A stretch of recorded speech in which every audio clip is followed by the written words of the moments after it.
Sí, muy breve sí en la presentación de lo que vamos a ver a continuación, que lo habíamos mencionado ya aquí hace varios días. Revista El Sábado, a mi juicio, además periodísticamente ha hecho un trabajo durante años de primer nivel con reportajes y testimonios que han marcado la pauta. Específicamente el reportaje que vamos a revisar con Simón, donde aparece la versión de Hugo Bustamante cuando llega ya a Villa Alemana y la preocupación que hay por la comunidad, es un reportaje escrito no solo por Rodrigo Fluxá, sino también por Arturo Galarce. Está firmado por ambos y lo que me comentan también, y eso quiero decirlo, que es muy importante, es que Rodrigo Fluxá se encargó de toda la parte policial y es Arturo Galarce quien conversa con él. La conversación y los párrafos que vamos a revisar ahora los sostiene con él. Es una joya periodística realmente porque nos da cuenta, y lo hemos separado va ahí. en su titular, ¿no? Un homicidio entre nosotros. Nos da cuenta de lo que pasa con la comunidad y cómo la comunidad incluso se organiza por WhatsApp para no encontrarse con él y qué es lo que él responde y que nos da una buena versión del perfil psicológico de Bustamante. Sí, lo revisamos. Simón. Vamos a la primera gráfica que habla justamente de ese tema. El temor de los vecinos cuando Hugo salió de la cárcel. Vamos a leerlo textualmente. Desde que él regresó, el barrio cambió. Usted viene en la mañana, en la tarde y ya no hay niños en la calle, dice Ana María, pequeña, morena, podando con una tijera las plantas de su antejardín. Las mamás no los dejan salir por temor. Claro, esto ocurre, el reportaje parte contando que... O sea, y me pongo en los zapatos de esos vecinos. Imagínate. Yo tengo un hijo y no lo dejo nunca más salir a la calle, del miedo. Claro, porque el reportaje parte contando que se ha entregado la libertad condicional a 788 presos, una cuestión que en su momento levantó bastante polémica, ciudadana, parlamentaria, fue un caso como bien protagonista y lo que hacen estos dos periodistas es resaltar este caso en particular. Y aquí viene el temor de los vecinos cuando Hugo sale de la cárcel y a las mujeres las van a buscar al colegio o a sus trabajos. Su liberación también reavivó viejas historias contadas sobre Bustamante a lo largo de estas 4 cuadras, ¿no? Que enamoraba a mujeres mayores, que golpeaba a las pololas, parte de lo que está revisando allí Simón en nuestra pantalla. Simón. Violenta niñez de Hugo, dice este otro extracto. En su casa había problemas repetidos de violencia intrafamiliar. Bustamante reparte las culpas. En algunos acusa a su papá de ser un hombre extremadamente celoso y violento. Contexto, ¿cierto? Estamos hablando de una persona que de joven tenía una serie de elementos que nos van a permitir construir un perfil y que vamos a estar revisando más adelante porque hicimos un trabajo súper minucioso para tratar de reconstruir y responder una pregunta. ¿Quién era Hugo Bustamante? Apuntaba primero a este entorno de su padre violento, pero también mientras en otros extractos de la entrevista dice apunta a su mamá como una mujer más preocupada de ir a fiestas que de cuidarlo, a él y a sus hermanos. Bustamante opta por la siguiente imagen poética para explicarlo. Se sentía un volantín a la deriva que según las tempestades aterrizaba en una u otra parte, mayoritariamente en la casa de sus abuelos maternos, Soliviana.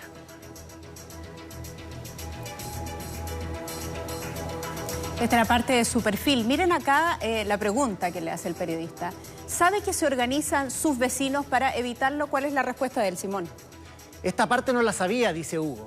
Ser una persona que da miedo me parece un tanto horroroso, pero tengo que aceptarlo. No puedo juzgar a los que me juzgan. El causante de todo fui yo. Fueron mis actos. Veamos lo siguiente. Responde él también. A veces me planto frente a ciertas situaciones y me digo, esto es fruto de tu torpeza, de tus actos, de lo que hiciste. Perdón, ojo, dice, califica como torpeza el haber cometido un doble asesinato, como torpeza. O sea, Él siempre trata de responderle a sus fantasmas internos. Él dice que la peor condena que puede existir es la condena que él a diario sufre. Su conciencia. Su conciencia. Sí. Entonces, por eso es que habla de aquello. Y acá en este otro extracto, ¿eres buena persona? Dice, ¿has pensado si eres una persona buena? Le pregunta el periodista. Y Hugo responde, trato de ser una persona buena, pero del momento que hice lo que hice, no soy un bueno. No soy bueno, dice Hugo Bustamante. Y ahí está ya en llanto. Claro. En esa entrevista. Oye, vamos a seguir revisando esta entrevista. Ah, qué bueno, porque hay muchas partes que a mí me llamaron mucho la atención también. Esta es otra, ¿no? Claro, sí, el periodista le pregunta, ¿cree que podría volver a hacer algo así? Esto es muy potente, Simón, lo que responde. Mira, una vez la psicóloga de la cárcel me preguntó, ¿tú crees que volverías a hacer lo mismo? Yo le contesté, ¿sabe qué? Yo la respuesta no la tengo, porque cada persona reacciona dependiendo del lugar que está y la situación que vive. Yo le dije, no tengo la intención de hacer lo que hice y no me gustaría pasar por lo mismo otra vez, pero yo no podría asegurarle a usted que no lo haría. ¿Sabe por qué? Porque yo no soy dueño del destino. Oye, ponle pausa ahí también para analizar otra cosa, que yo no soy psicóloga, pero esto es sentido común. Dice, no me gustaría pasar por lo mismo otra vez, como si él fuese la víctima, claro, y no el victimario. Como si él fuese, claro, la víctima de sus propios actos. Es muy increíble la declaración, ¿no? Oye, muy... se condice perfecto con la entrevista que le hace Carlos Pinto. Cuando le habla de la pena de muerte, él dice, habría sido un alivio, ¿no? Podría eventualmente haber sido un alivio. Donde no da él ninguna certeza, Carlos, de que efectivamente no va a cometer otro crimen como este. Y este es el mínimo exigible para empezar a discutir si el sujeto puede salir en libertad. Es decir, si una persona ni siquiera muestra arrepentimiento y ni siquiera ella misma es capaz de asegurar que no va a cometer un hecho de este tipo, a mí me parece que es el mínimo exigible para empezar a conversar sobre una libertad condicional. Por supuesto, tampoco es decisivo porque en general las personas se entrenan para enfrentar esta entrevista y debiera su abogado, no sé, decirles que deben mostrar arrepentimiento y mostrar contrición. Pero si ya el propio autor condenado está señalando esto, a mí me parece que es evidente que no puede ser objeto de un beneficio de este tipo. Es una aberración. Héctor, bueno, yo sé que tú perteneciste a la Brigada de Ubicación de Personas de la PDI, pero ya vamos a entrar también en los detalles de cómo se desarrolló la investigación policial. Tú también participaste en el caso de Matute Jones. Pero quería preguntarte por tu impresión respecto a estas declaraciones y de lo que dice Carlos, que el mínimo exigible para entregar un beneficio de libertad condicional es al menos que el condenado demuestre arrepentimiento. Aquí no demuestra arrepentimiento para nada.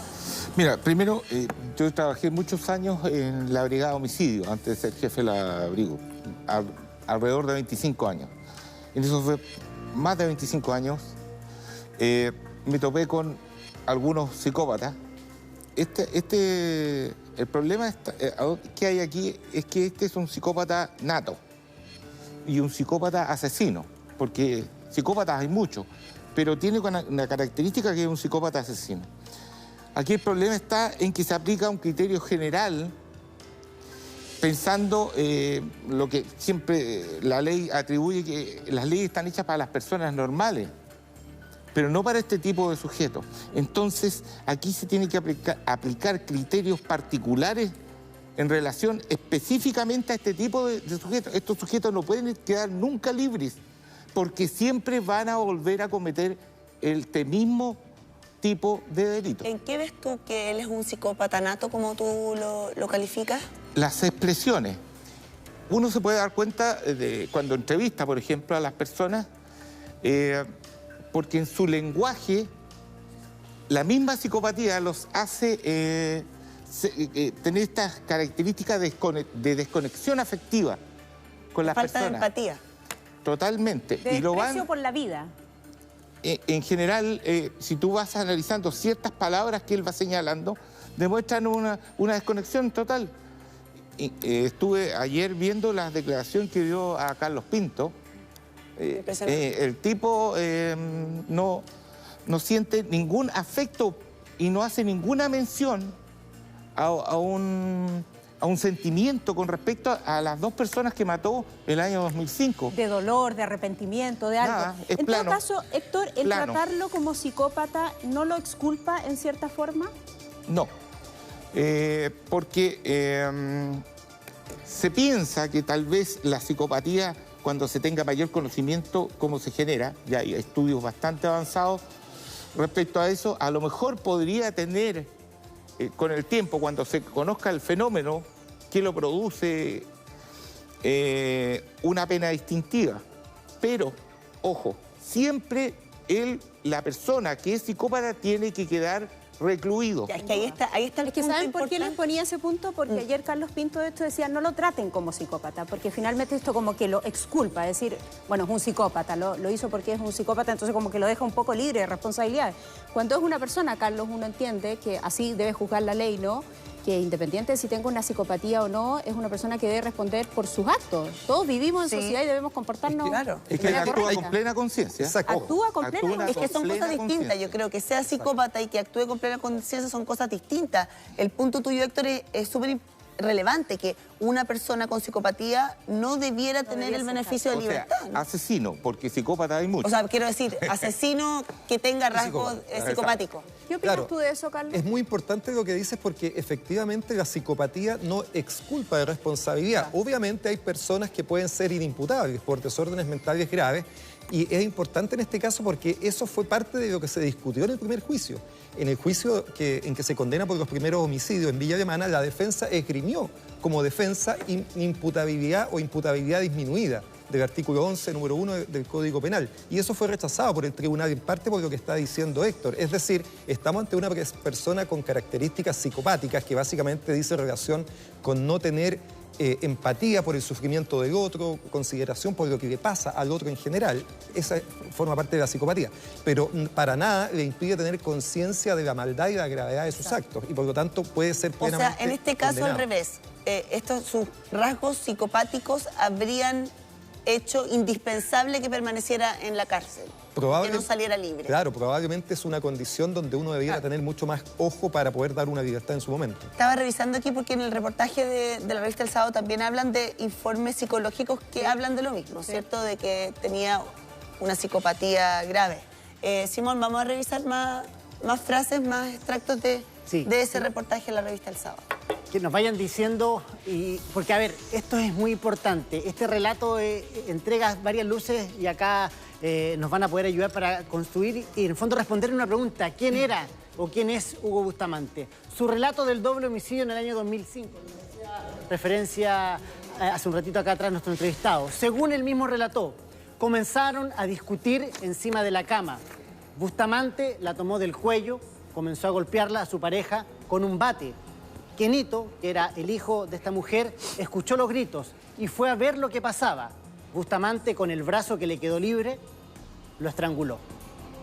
Y acá hay datos que son tremendamente impactantes. Luego de matar al niño, la ahorcó a ella. Salió de la casa, entró un inmenso tambor, dobló a su pareja en dos con la cabeza frente a los pies, le mutiló un brazo, inclinó el tambor y le fue metiendo poco a poco hasta que la ingresó completamente. Acá lo que estaba haciendo, estaba preparando todo para ocultar los cuerpos, ¿cierto? Bustamante recibió la noticia en el patio de la cárcel de Valparaíso cuando comunicaron la lista de beneficiados y quedó helado. Esto es lo que le pasó a Hugo Bustamante cuando le dijeron que después de 11 años iba a poder estar nuevamente en libertad, Diana. Detengámonos en ese punto, Simón, porque aquí en el reportaje, Carlos, el mismo Hugo Bustamante dice que él había postulado a beneficios de salida dominical. Solo pretendía salir los domingos. Creo que se le había negado en primera instancia. Y luego le dan esta libertad antes de haber cumplido su condena, la mitad de su condena. Y él mismo se sorprende cuando dan su nombre. Bueno, yo creo que efectivamente así debe haber ocurrido porque el caso era un caso especialmente grave y por lo tanto para él mismo debe haber sido efectivamente una sorpresa de haber obtenido el beneficio. Hay que recordar que no era obligatorio que se le diera y que por lo tanto podría haberse tenido toda una diferencia en cuanto a haber exigido, por ejemplo, más tiempo, más plazo. Prácticamente en este caso se trató como si fuera inmediatamente posible de acceder a él. Pero me cabe una duda. ¿Cada persona privada de libertad tiene que postular a este beneficio o se hace como de forma automática? ¿Cómo funciona? Tiene que postularse al beneficio. Es posible que en este caso lo haya hecho su abogado y por eso la persona no se entera. Y la norma establecía que en el caso que se fuera rechazado el beneficio solo podía postularse de nuevo en 2 años más. Y por lo tanto se postula estratégicamente cuando uno cree que efectivamente va a tener un buen resultado, porque si no tiene que esperar otros 2 años para la postulación. Ahora pongámonos en ese momento de la historia, porque el tiempo pasa tan rápido, ¿no? Y este es el año 2016. Este era un caso, a propósito de la entrevista y del capítulo de Mea Culpa que le dedica a Carlos Pinto, de mucha connotación pública. Es como si un caso que conociésemos hoy fuese liberado, esa misma persona, este mismo homicida, por ejemplo, en el caso de ser el autor, ¿no? Fuese liberado en unos 3 o 4 años más. Es decir, Carlos, era un caso que se conocía y que se sabía de su gravedad, e independiente de la polémica que se levanta en ese momento por el gran número de presos que reciben esta libertad condicional, los ojos están puestos en este caso precisamente por la connotación pública y por esta entrevista que revela ningún arrepentimiento por parte de este hombre y la posibilidad certera de que podía volver a hacerlo. Sí, exactamente.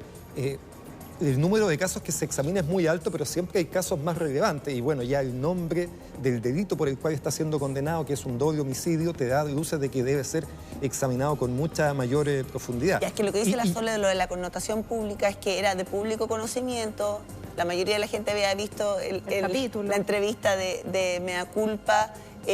Existía conciencia respecto, o sea, no era un caso completamente desconocido, lo que tampoco para mi gusto exculpa a los jueces que lo dictaminaron, porque debieran tener conciencia de cada caso que están analizando, pero peor aún cuando es un caso públicamente conocido. Por eso a mí me parece que es evidente que en este caso hubo un error grave al momento de tomar la decisión. Era un caso que no podía haberse tratado de esta manera y tendría que haberse habido un análisis mucho más profundo. Porque ¿quién fiscaliza a los jueces, a los magistrados que tomaron esa decisión?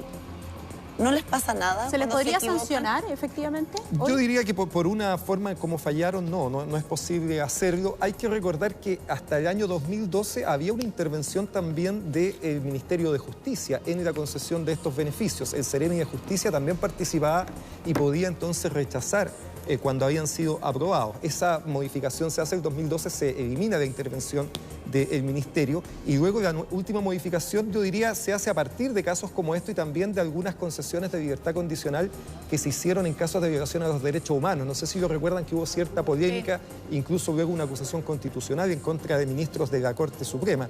Y eso motivó la modificación de enero del año 2019, pero que a mi juicio, si bien tiene elementos que permiten un avance, sigue fallando en lo fundamental, que es no permitir un examen reposado, tranquilo, minucioso, de caso a caso, que a mí me parece solo es posible de tener estableciendo tribunales de ejecución de pena. Claro, vamos a sumar comentemos ahí brevemente sobre, disculpa Simón, brevemente sobre el mecanismo. La libertad condicional la concede una comisión de libertad condicional, ¿no es así? Así es. Que funciona en la Corte de Apelaciones y tiene como miembro también a uno de los jueces de la Corte de Apelaciones. Es un ministro de Corte y 4 jueces de garantía u horaria. Son 5 personas en total. Son 5 personas, pero aquí es lo que yo creo, ¿no? Está lo más relevante, que hay un tribunal de conducta de Gendarmería que conoce a los reos, que tiene su historial, que ha convivido con ellos en los últimos años y tiene que enviar la información de los postulantes. Y dentro de esa información van estos famosos informes psicológicos que en el caso de Bustamante eran lapidarios. Sí. Era por ningún motivo entregarle la libertad. Me hicieron llegar hace un ratito atrás Bárbara Miranda, una periodista investigadora de Mega Noticias, lo que decía la doctora Ortiz como resultado de su examen de los antecedentes de la evaluación psicológica. Concluyen que el peritado presenta un trastorno de la personalidad del tipo antisocial con elementos narcisistas y paranoide y un abuso y probable dependencia de sustancias como el alcohol y las drogas, en este caso la cocaína, aunque no tiene elementos suficientes para asegurar esto último. Por lo tanto, no tiene ninguna patología que pueda modificar su imputabilidad desde la perspectiva médica. Es decidora. Perdona, aquí hay otro. También que en la revista del sábado dice, es un informe del 8 de noviembre del 92. No tiene autocrítica ni conciencia moral. Tiende a la justificación desenfadada. Tiende a manipular y utilizar a las personas y situaciones que se le presenten. Antes de retirarse, al dar por finalizada la entrevista, tiene el descaro de pedir un informe favorable a su causa. Hágame el informe bueno. Hágame el informe bueno. Tiene una personalidad psicopática, antisocial, entre paréntesis, desalmada. Mira, vamos a